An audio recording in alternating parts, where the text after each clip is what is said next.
to Regional News and Current Events. Today we'll be discussing conflict in Northern Ireland and the replacement of Chief of Police Service Sir Hugh O'Day. But first, we have a brief history of the Troubles in Northern Ireland. From 1919 to 1922, the Government of Ireland Act established Ireland as a free state, ruled by the Dublin Parliament. However, Northern Ireland was remaining part of the UK. 1922 to 1926, a civil war and a split from Sean Finn, the leader of the Free State Army.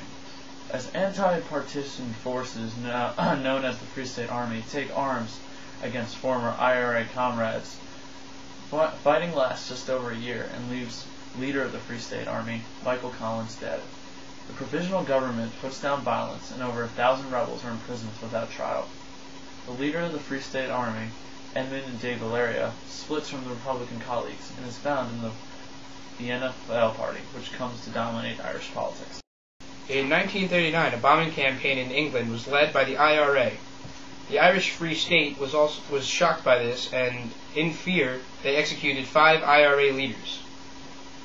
30 years later, in 1969, the Constabulary attacked the Catholic rights protest, which was also counter-demonstrated by loyalists who were Protestants, and they were loyal to the British rule.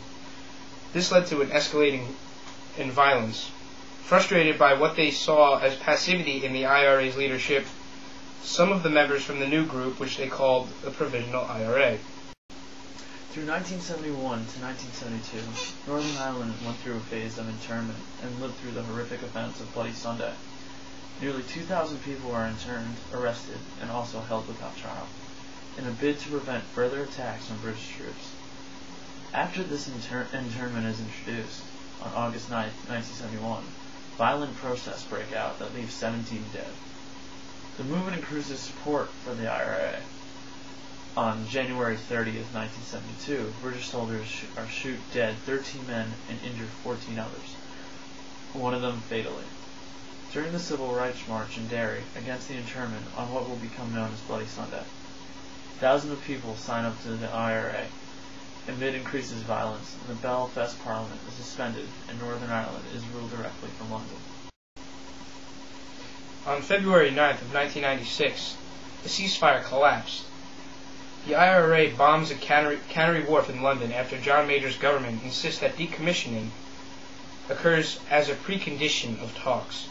2 people are killed and millions of pounds worth of damage is caused. In July of 1997, the ceasefire is restored. The IRA announces another ceasefire, allowing Sean Finn to join multi-party talks.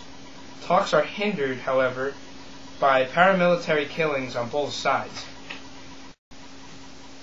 The Good Friday Agreement is established on April 10, 1998. The Act includes the development of Parliament and a role for the Republic of Ireland in its Northern Ireland affairs. Democratic Unionists opposed the deal as giving too much power to the Catholics. The official ending to the Troubles was in 2007, with a total of 3,600 people dying. The Troubles may be coming back again due to recent violence in September of 2008. Returning to current news, retiring head of police, Chief O'Day, leaves Northern Ireland with a lot of questions. The security threat is at its highest for the decade due to the possibility of another outbreak of violence. O'Day's replacement will have to be ready for the worst. O'Day has had 30 years of political experience and has experienced the troubles in Northern Ireland firsthand. Many question if O'Day is leaving his job when he is needed most. However, O'Day chose to leave prior to the recent violence. O'Day has tried to look elsewhere for employment in that political field. But other politicians believe he is right where he belongs. O'Day is confident that his replacement will do a satisfactory job. A job that is at a caliber where someone needs to be extremely qualified and has the ability to restore peace in Northern Ireland. And the conflict must end.